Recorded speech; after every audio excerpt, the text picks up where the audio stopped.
Good day. There's another May Yul Edochie that they don't want you to know about, and I want to share that with you. There's another May Yul Edochie that they don't want you to know about. Welcome back, Prestige family. As usual, we come here, we extract real life, relationship, marriage lessons from trendy topics, okay?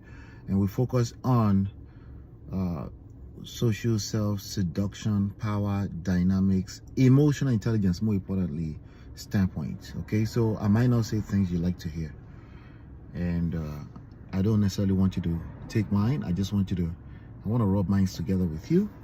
And so make sure you're always joining the conversation in the comment section. So there's another May Yul Edochie, another Queen May Yul Edochie that they don't want you to know about. I want to share that with you today. But in what respect? And who is Queen May Yul Edochie, by the way? She's the ex-wife to be of Yul Edochie, who is Nigerian Nollywood actor, okay? And in the last 3 years, they've had quite a tumultuous social media, dramatic, in their lives. They lost their marriage.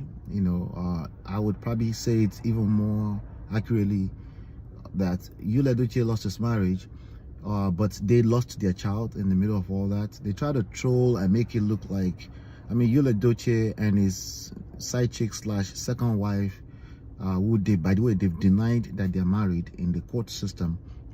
They trolled the whole thing and tried to make it look like they were just chasing clouds. I called that out a long time ago, like, no, this is real, And I also made it clear that this guy is not a polygamist.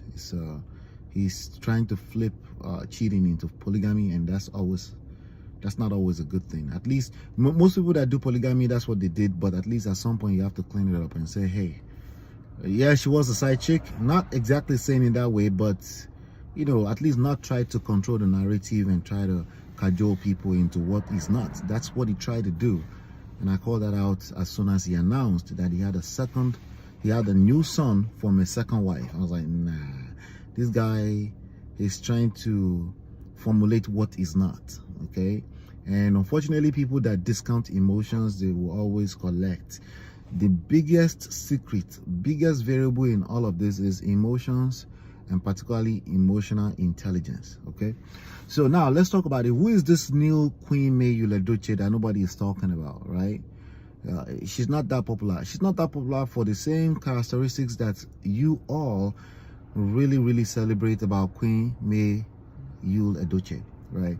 So some of you are like, oh, I speak blunt, I speak as it is, I speak the truth. I don't like people that sit on the fence because somehow you think you're wiser.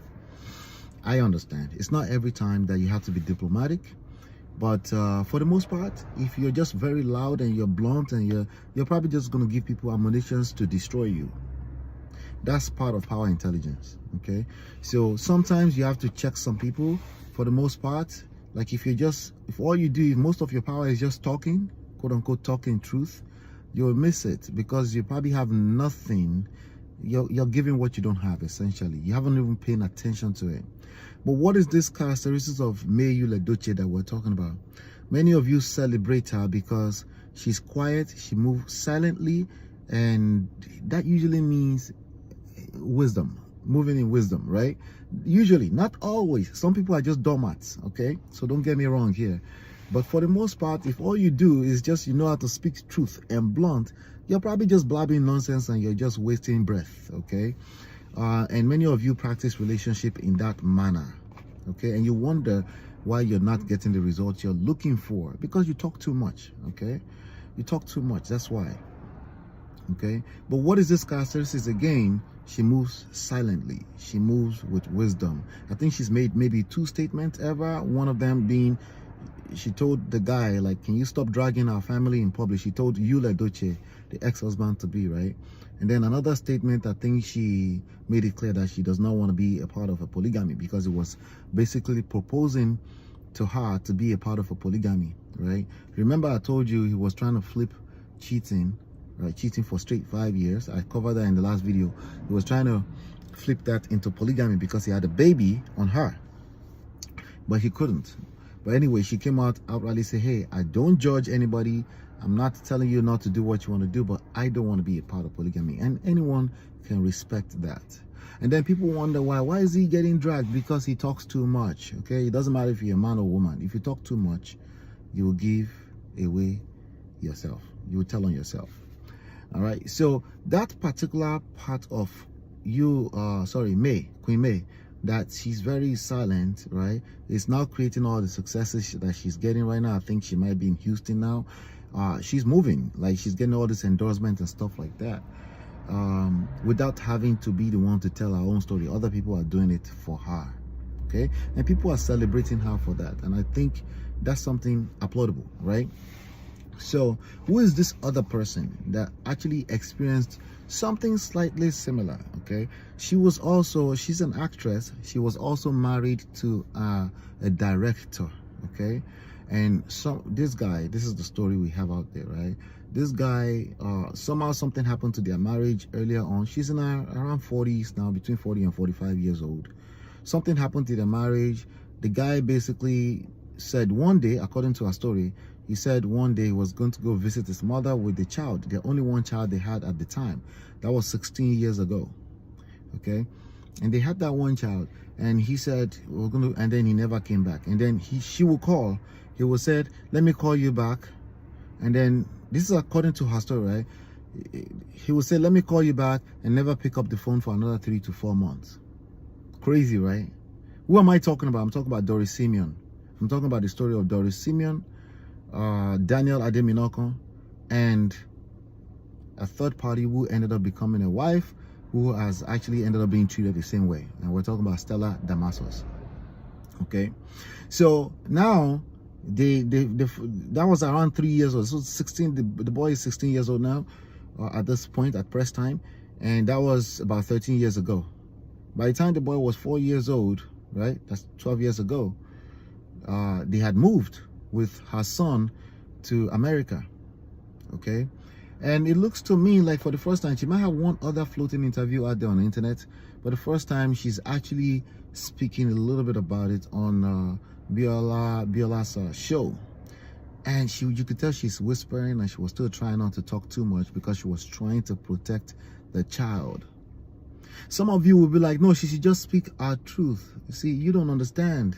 See, once you get exposed out here, especially with this monitoring spirits all over the place on the internet, you can't bring it back. So that's something that Yul Edochie will not understand, right? You have less control. The more you try to control narrative, the less control you actually have. If anything, you're creating more destruction. You're destroying your reputation, and people now have to manage that. Your other relationships have to manage your reputation. Like, for example, you see Yul Edochie dragging his own brother, dragging his own father, and things like that. And they have to manage all of that energy you're creating, because the more exposure, the more attention you bring on this kind, the more people have to manage, right? So, in my opinion, Doris Simeon is another Queen May Yul Edochie. I don't know too much about her, but with respect to this particular story, the fact that she's now doing a lot of talking, she wasn't innocent. She made that clear. Nobody ever said Queen May was innocent either, but nobody's innocent in this life. But if you have people that just talk too much in the name of, I want to tell my story, Gen Zs or Gen Z generation or millennials or Gen X that live like they're in Gen Z generation, because you have internet in front of you, you want to record everything, you just want to talk, right? You want to jump on platform and just talk anyhow without considering what are the end result of saying all this stuff out there. The only thing you can see is that you're telling the truth. The reality is that you're only telling your truth, because you haven't even taken enough time to be listening. You don't take enough time to listen to what else is going on. What are the other variables beyond just my truth? No, it's not my truth, Allah. It is the truth. No, you're a liar. Maybe unintentional liar. There's so many other factors, and at some point you do have to speak, but make sure you're listening long enough. That's really the key lesson here. Active listening. Just as much as I preach emotional intelligence, you can't really do emotional intelligence. The action phrase there is active listening. Listen long enough. What is long enough? I don't know. It depends on the story, okay? Depends on the story, okay? But unless you really, really need to speak out, maybe your mental health is at stake and you feel like if you don't speak, sometimes you get into that space. Maybe you feel like you're hearing voices in your head and you must say something. I can respect that. But at that point, honestly, you should be speaking to someone that can professionally help you within a controlled environment. So in my opinion, I think Doris Simeon is another person that's actually done a great job at not throwing the whole family under the bus because she feels some type of way. I want to know your thoughts around this. What do you think? Am I on point? Because you guys know the stories more than me. Let me know what else about this story that you know. But the main lesson I wanted to extract there is active listening. This is not you being a doormat. You're not being dumb. You're just listening longer before you talk. You want to understand what you're speaking to before you talk, right? So that you can actually create the transformation you're looking for. Speaking of transformation, I can help you get the transformation you're looking for in your relationship and love life, especially if you feel like it's broken. If you go into the description box below, you'll see links to